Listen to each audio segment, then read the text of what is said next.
이 세상에 사는 모든 사람은 다 고향을 그리워하고 삽니다.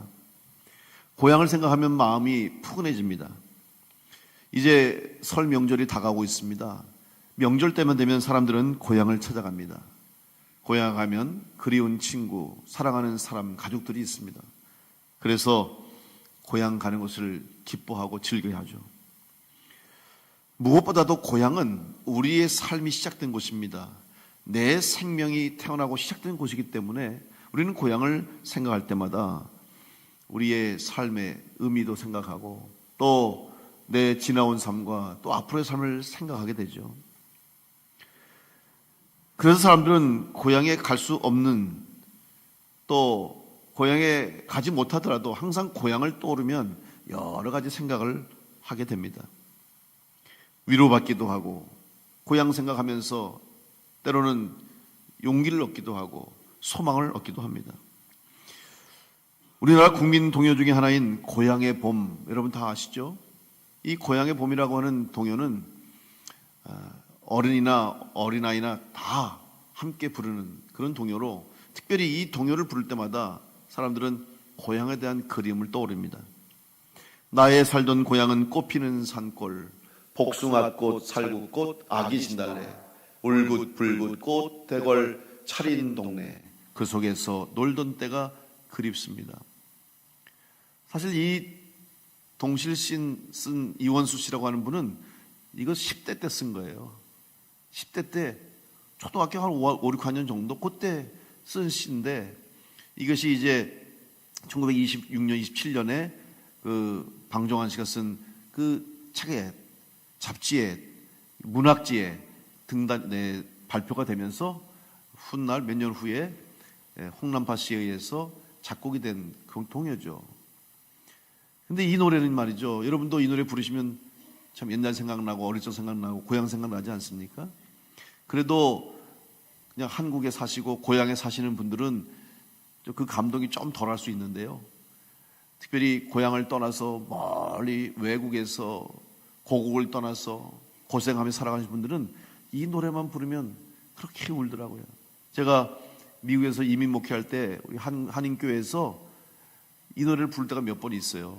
1년에 몇 번씩 연말이든지 아니면은 특별한 어떤 행사하고, 그리고 이 노래를 부르면요 그냥 다 울어요. 다. 그 사람들이 돈이 없어 우는 게 아니야, 못 살아서 우는 게 아니야. 거기서 성공했어요. 자수성가하고 대로 같은 집에 살고 돈도 많이 벌고 좋은 차 타고 부족함이 없어요. 그래도 고향에 갈 수 없어서, 물론 가기도 합니다만은 늘 고향을 그리워하는 거예요. 고국을 떠나서, 고향을 떠나서, 조국을 떠나 살아가니까 항상 마음속에 고향에 대한 그림이 있어요. 그래서 이 노래만 부르면 그렇게 울더라고요. 여러분, 인간은 고향을 그리워할 수밖에 없는 존재입니다. 오늘 이 땅에 사는 사람들은 고향이 없는 사람은 없을 거예요. 그러나 고향에 갈 수 없는 사람은 있습니다. 그런 사람들을 우리는 고향을 잃어버린 사람이라고 말하죠. 실향민이라고 말합니다. 여러 가지 이유 때문에 고향을 가지 못합니다. 우리나라처럼 특별한 남과 북이 분단돼서 전쟁으로 인해서 갈 수 없는 그런 사람들은 더욱더 슬픔 가운데 고향을 그리워합니다. 또 어떤 사람은 우리 충주처럼 이렇게 댐이 생기면서 자기 살던 고향이 물에 잠기고 여러 가지 일로 인해서 고향을 잃어버린 사람도 있습니다. 또 더 안타까운 사람은 여전히 고향이 있고 고향에 친구도 있고 가족도 있지만 내 개인적인 상황 때문에, 내 개인적인 여건 때문에, 환경 때문에 가고 싶어도 갈 수 없는 사람들이 있습니다. 그런 사람들은 늘 고향을 생각할 때마다 더 마음이 아픕니다. 더 고향이 그립습니다. 제가 오늘 이렇게 고향 얘기를 하는 이유는 이제 다음 주에 설 명절이 다가오기 때문이기도 하지만, 더 중요한 것은 우리가 정말 바라보고 또 가고 싶어하고 그리워할 고향이 무엇인가를 생각해 보려고 합니다. 특별히 오늘 사도행전 14장의 말씀, 사도행전에 기록된 특별히 사도 바울의 1차 전도 여행의 마지막 마무리를 하면서 저는 사도 바울의 마음을 한번 생각해 봤어요.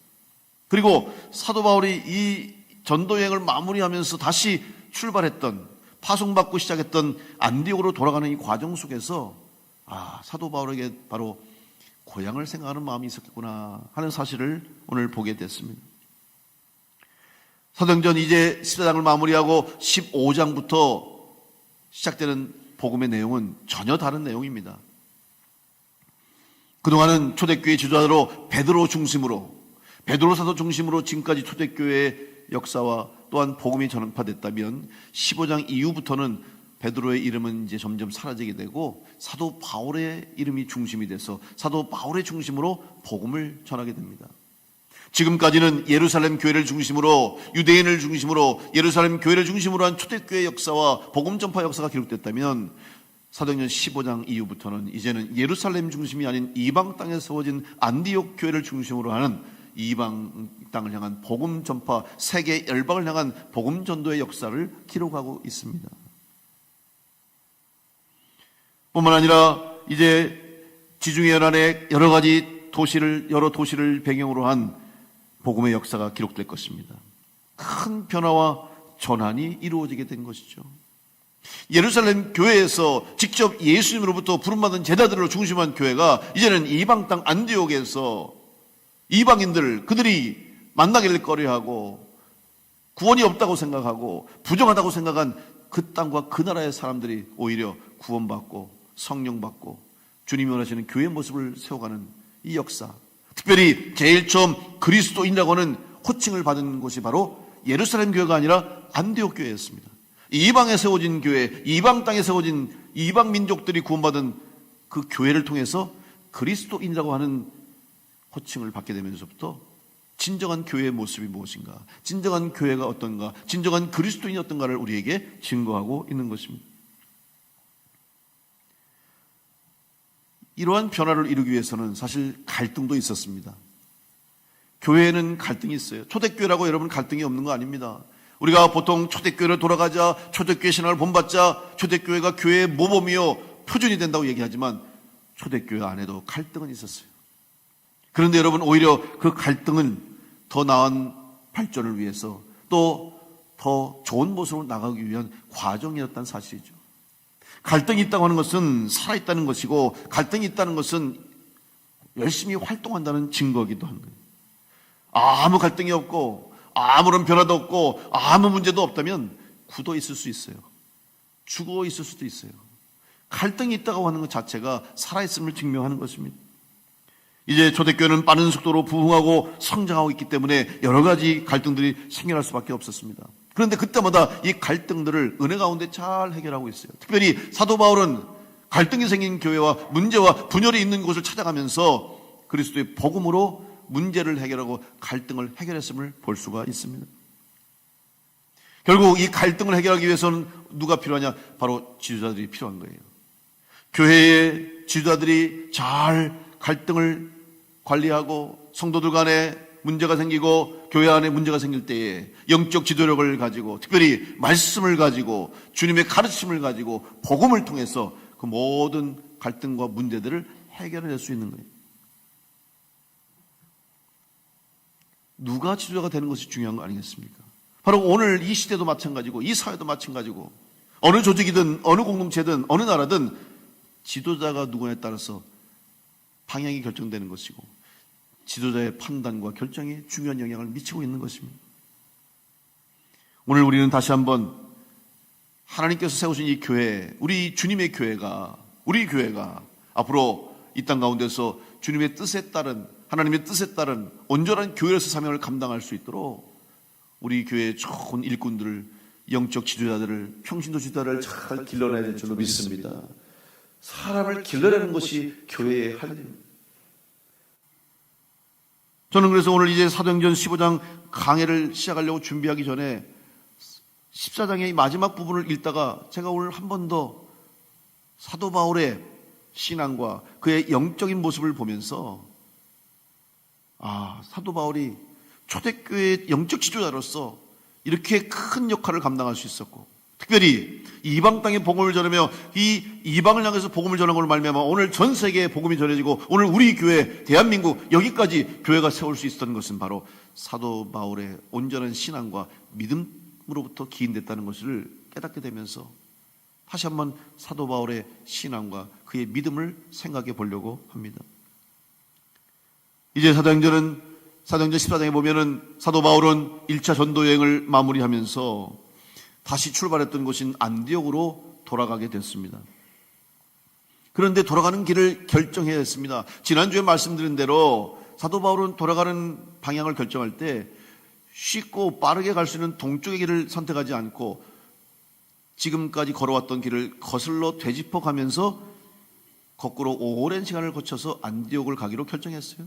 그 이유는 바로 온전한 복음을 전하기 위함과 다시 한번 복음 전해진 곳의 성도들을 격려하고 그들이 혹시 시험 들지 않을까 혹은 흔들리지 않을까 그들의 믿음을 굳게 하기 위해서 복음 전했던 곳을 다시 찾기로 결정을 했던 것입니다.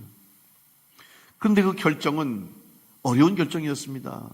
우리가 살펴본 대로 사도 바울이 복음을 전하고 가는 곳마다 결국 사도 바울은 환영받지 못했고 마지막에는 다 추방당하다시피 쫓겨나다시피 심지어는 루스드라에서는 돌을 맞고 거의 죽은 몸이 돼서 아니 이미 죽은 거라고 생각하고 그의 몸을 질질 끌어서 성 밖으로 내다 버렸습니다. 죽었어요. 그렇게 가는 곳마다 박해를 받고 환영받지 못했던 그곳에서 다시 간다고 하는 것은 무모한 일이 될 수밖에 없었고 심지어는 목숨을 거는 일이라고도 할 수 있는 거예요. 그럼에도 불구하고 사도 바울은 다시 자기가 복음을 전했던 도시와 성들을 방문하기로 결정했던 것이죠. 결코 쉬운 일이 아니었습니다. 그런데 저는 그 결정을 보면서 사도 바울의 믿음이 대단하다, 열정이 대단하다, 주신 사명을 감당하는 사명감이 대단한 걸 깨달은 것 동시에 또 한 가지 사실을 발견하게 됐습니다. 지도를 보시면 이제 사도 바울의 1차 전도여행 루트가 나옵니다. 오른쪽에 안디옥으로부터 시작해서 이제 구브로 섬을 거쳐가지고 지금의 키프로스 섬이죠. 지중해를 거쳐서 다시 위로 올라가서 이제 더베까지 이르게 됩니다. 이고니온을 거쳐서 더베로 이르죠. 자, 더베는 마지막입니다. 이제 돌아가면 되면 저 보세요. 더베에서 안디옥 오른쪽으로 그냥 동쪽으로 가면 직선거리로 짧은 시간 안에 안디옥으로 갈 수 있었어요. 그런데 이제 다시 돌아서 가겠다고 하는 결정을 내렸던 것이죠. 그런데 물론 그것도 대단한 결정이고 참 그것도 쉽지 않은 일인데 저는 이 지도를 보면서 한 가지 더 깨달은 것은 지금 여러분 저 더베와 안디옥 사이에 중간에 도시가 있어요. 큰 도시입니다. 다소라고 하는 도시가 보실 겁니다. 다소. 저는 이 다소를 보는 순간 깜짝 놀랐습니다. 사도 바울이 지금 눈앞에 다소를 놓고 돌아설 수 있을까? 다소를 놓고 다소를 거치지 않고 다시 되돌아갈 수 있었을까? 저는 그 생각을 하니까 사도 바울이 얼마나 힘들었을까? 그리고 얼마나 고민했을까를 생각하게 되는 거예요. 왜인지 아십니까? 여러분, 다소는 바울의 고향이었습니다. 자기가 태어나고 자란 곳이었어요. 지금 고향을 눈앞에 두고 고향 땅을 밟지 않고 돌아서는 바울의 생각, 바울의 마음이 어땠을까? 사실 거기까지 왔다면 일부러라도 고향을 둘러보고 싶은 것이 우리의 마음일 텐데 사도 바울은 고향을 눈앞에 두고도 단호하게 돌아섰습니다. 1차 전도여행의 마지막 전도지인 더베에서 200km만 가면 고향을 밟습니다. 사랑하는 가족들이 있습니다. 친구들이 있습니다. 더군다나 그동안의 전도 여정을 생각해 보십시오. 지금 사도 바울의 몸과 마음과 영적 상태는 지쳐 있었을 거예요. 오랜 여행에 지쳐서 건강이 좋지 않았습니다. 사실 처음 전도여행 시작할 때 안디옥 교회에서 목회하고 있었죠. 처음에 안디옥 교회에서 목회했던 바나바가 다소의 고향에 머물러 있던 바울. 그때 당시에 바울은 어떤 상태였냐면 낙심하고 절망하고 영적으로 침체된 상황이었어요. 왜냐하면 우리가 이미 살펴보았듯이 다메섹에서 부활하신 주님을 만나고 사도로 부르심을 받은 바울이 사울에서 바울로 변화된 후에 뜨거운 열심과 열정을 가지고 복음을 전했습니다. 유대인 회당에 가서 복음을 전하고 많은 사람들 앞에 자기가 스스로 사도가 된 자라고 고백하면서 부활하신 예수 그리스도를 전했어요. 그런데 사람들의 시선은 여전히 차갑습니다. 특별히 유대인들은 유대교에서 회심한 바울을 향해서 사울을 향해서 배반자라고 배신자라고 그를 비난합니다. 욕합니다. 그렇다면 교회에서는 반겨줬습니까?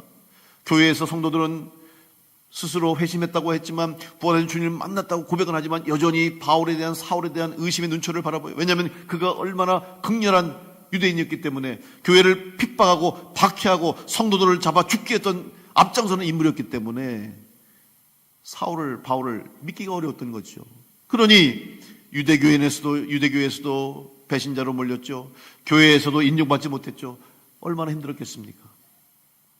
그래서 결국 지쳐서 낙심해서 고향에서 13년이라는 세월 동안 집거하면서 주님의 때를 기다리면서 낙심했을 때에 바나바가 바울을 불러내서 안디옥으로 와서 목회하기 시작했어요.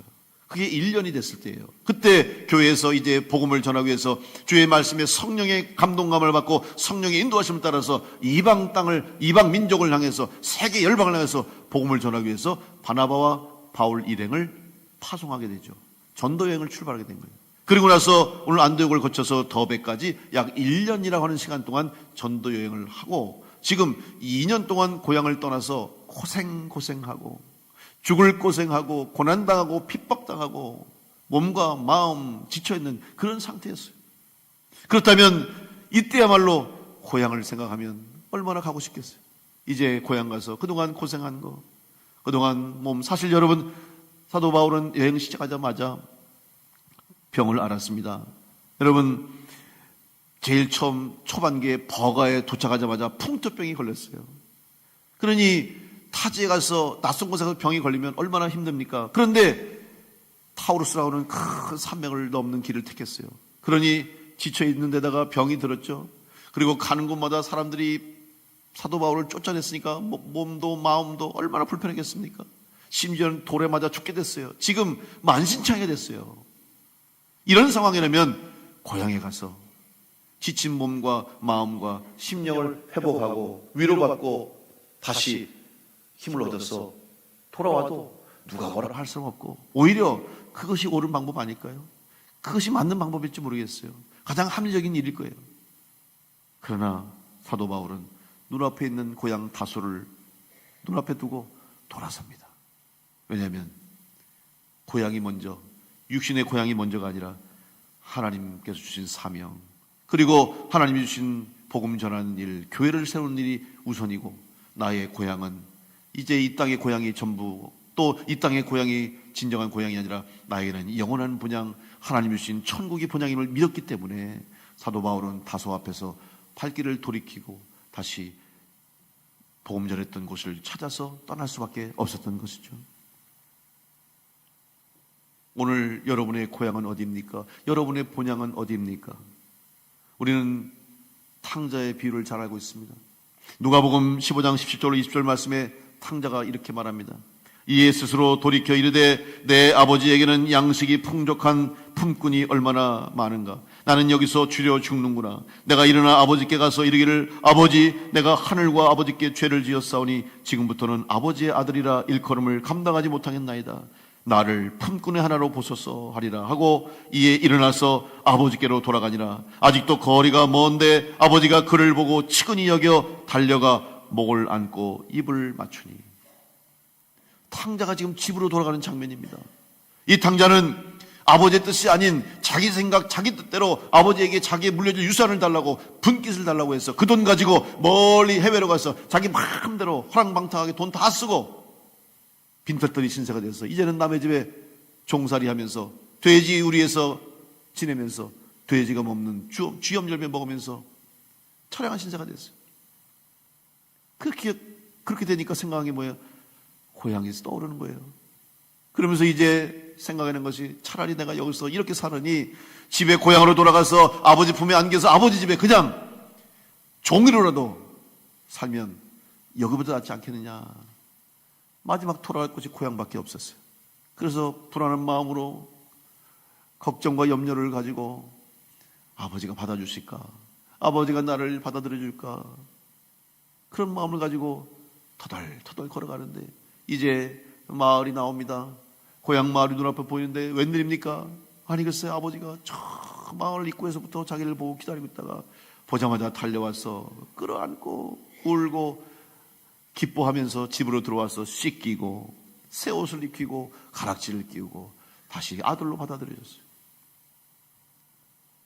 여러분, 우리에게는 바로 이 영원한 본향이 준비되어 있는 줄로 믿습니다.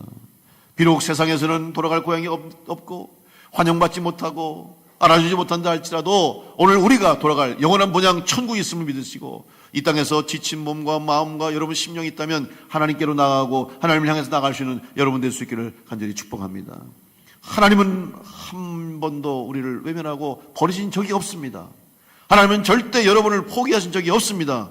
우리가 돌아설 뿐이지, 우리가 하나님을 향해 등을 돌렸을 뿐이지, 하나님은 언제나 그 자리에 언제나 우리와 함께 하시고 우리를 기다려 두 팔 벌리고 계시는데, 우리가 그 품을 외면하고 우리가 그 하나님을 외면하고 돌아서서 멀리 도망갔지, 하나님은 우리를 쫓아내신 적도 없고 하나님은 여러분을 버리신 적도 없고 하나님은 여러분을 외면한 적이 없습니다. 지금도 돌아오기를 기다리고 계시고, 지금도 수많은 영혼들, 하나님을 떠난 수많은 탕자와 같은 영혼들이 돌아오기를 하나님은 기다리고 계신 줄로 믿습니다.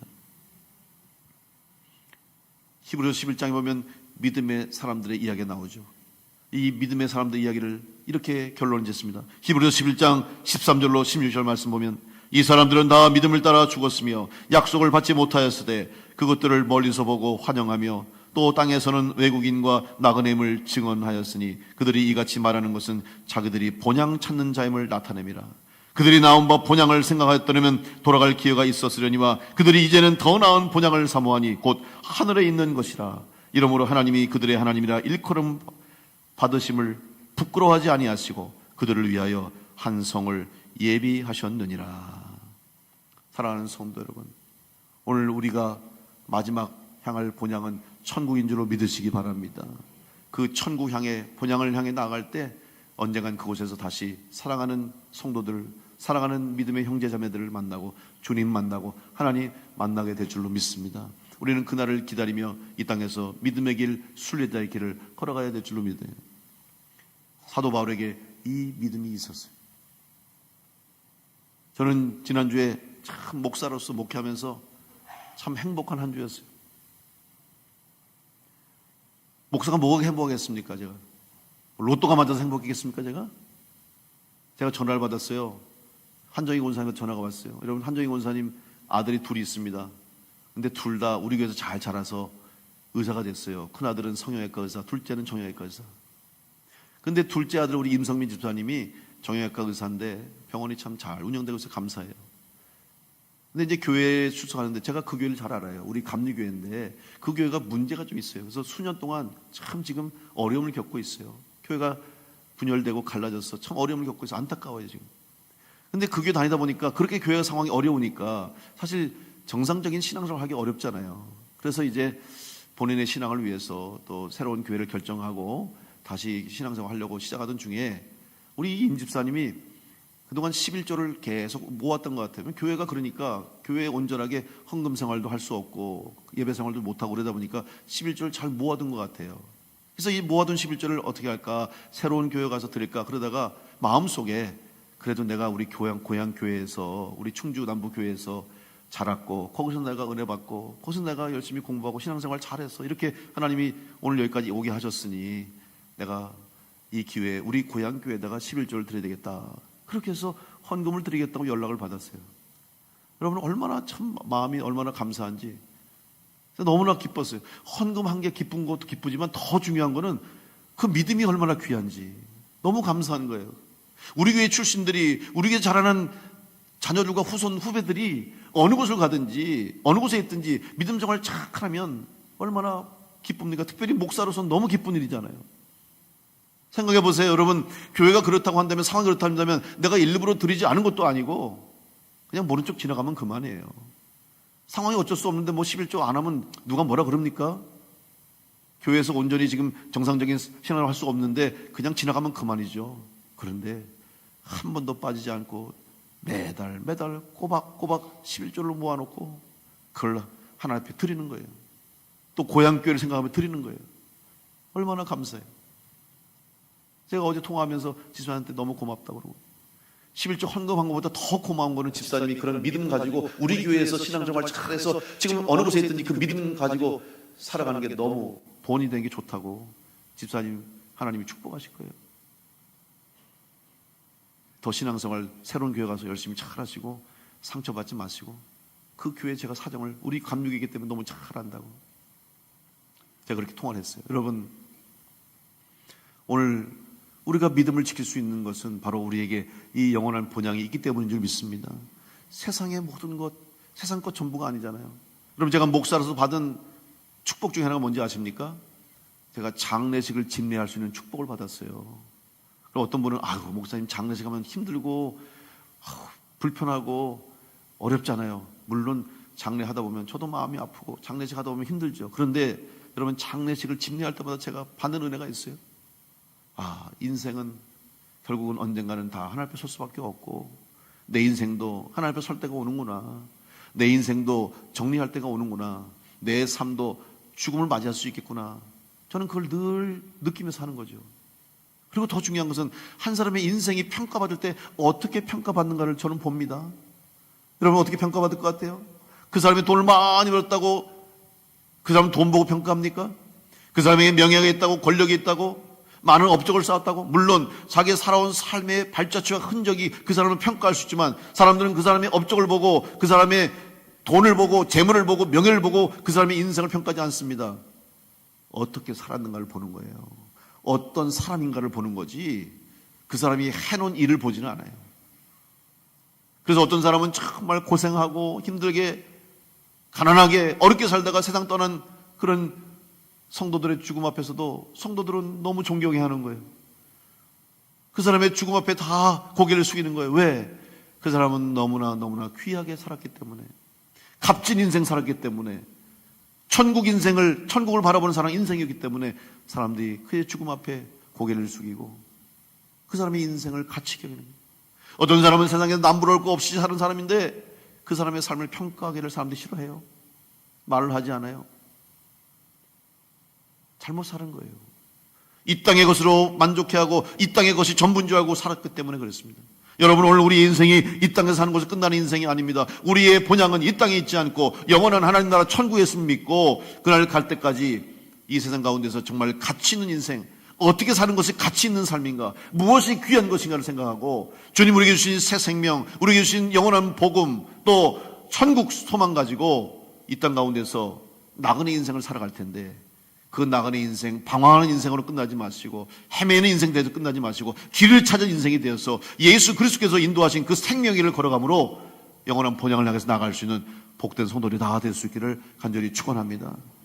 사도 바울에게는 바로 이 믿음, 영원한 본향을 소유한 믿음이 있었기 때문에 고향 다소 앞에서도 아무런 갈등 없이 두려움 없이 돌아서서 다시 복음 전도지로, 교회로, 성도들에게로 달려갈 수가 있었던 것입니다. 다시 한번 오늘 여러분의 신앙과 믿음이 영원한 본향을 향하는 믿음 되기를 간절히 축복합니다. 이 땅에서 소망을 가지십시오. 절망할 일이 생기고 낙심할 일이 생기고 삶의 어려움과 고통과 시련이 있다 할지라도 두려워하지 마십시오. 이 땅의 것으로 끝나는 인생이 아닙니다. 이 땅의 것이 전부가 아닙니다. 여러분, 하나님 바라보면, 천국 바라보면 하나님께서 여러분의 삶을 인도하실 것이고, 이 땅에서는 과정에 불과한 거예요. 지금 여러분의 삶도 과정에 불과한 거예요. 끝까지 가야 되는 거 아니에요. 스스로 끝내지 마십시오. 스스로 판단하지 마십시오. 제가 엊그저께 금요기도회 때도 그런 설교를 했어요. 이스라엘 백성이 홍해 앞에서 모세를 향해서 원망하면서 우리가 죽을 매장지가 없어서 애굽에서 잘 먹고 잘 살다 종으로 살다가도 배불리게 먹고 살다 죽게 냅두지 왜 여기까지 끌고 와서 여기서 매장당하게 만들자고 모세를 향해서 원망했어요. 스스로 결론 내기 뭔지 아십니까? 그들 스스로 문제 앞에서, 어려움 앞에서, 시험 앞에서 이스라엘 백성들은 우리는 끝났다, 우리는 죽었다, 우리는 마지막이다, 스스로 결론을 내렸어요. 하나님이 내린 결론이 아닙니다. 하나님은 그들에게 홍해를 건너게 하시고 광야를 통과하게 하시고 가나안 땅까지 인도하실 계획을 세워놓으시고 복 주실 것을 예비하고 계신데도 불구하고 이스라엘 백성들은 문제 앞에서, 홍해 앞에서 우리는 끝났다, 우리는 죽었다, 우리는 여기서 매장당할 것이다, 자기 스스로 결정 내리고 결론 내린 거예요. 여러분 스스로 결정하지 마십시오. 여러분이 결론 내리지 마십시오. 결정하신 분은 하나님이시고 결론을 내리신 분은 하나님이심을 믿으시고, 하나님께서 약속하신 그 땅에 이를 때까지 포기하지 말고 하나님 바라보면서 이 땅 가운데서 그 믿음의 길을 걸어가면 홍해가 갈라지게 하시고 광야에서 만나와 메추라해 주시고 구름 기둥과 불 기둥으로 인도하시는 하나님의 은혜와 보호하심과 축복하심이 여러분의 삶 가운데 있음을 믿으시고 본향을 향해서 끝까지 나갈 수 있는 복된 성도들 다 될 수 있기를 간절히 축원합니다.